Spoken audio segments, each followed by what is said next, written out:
મારા ભાઈ 2-3 દિવસ પછી ઉત્તરાયણ આવે બરાબર, એટલે ઉત્તરાયણ વિશે તમે બે શબ્દ કોઈ કહેશો?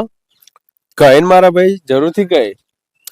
આપણને ખબર હ કે 14 તારીખે ઉત્તરાયણ આવે તો આપણે કેલેન્ડરમાં જવું જ લે પર આપણે હે ને ઉત્તરાયણ દારા લૂંટવા જ જવાનું હોય તો પતંગ નવા લાવવા જ લે પર આપણે પતંગ ચગાવીએ હે તો પતંગ કપાઈ જવાનો હ તો ચગાવવાનો જ લેવા. બાજુ વાળો ધાબા વાળો ફિકર વગાડતો હોય હ મોટા મોટા અવાજમાં તો આપણે આપણા ઘર ઉપર પેટીઓ વગાડી ખાલી ખોટું લાઇટ બિલ હું લે બાર ઉપર. આપણાથી પતંગ ચગવાનો જ નહીં તો ખાલી ખોટું હું લેવા હવામાં ખાલી ખોટું આમ હાથ ન થકાવો ઉપર. વાત સાચી તારી. તાં તો તું ઉત્તરાયણ નહીં કરતો હોય.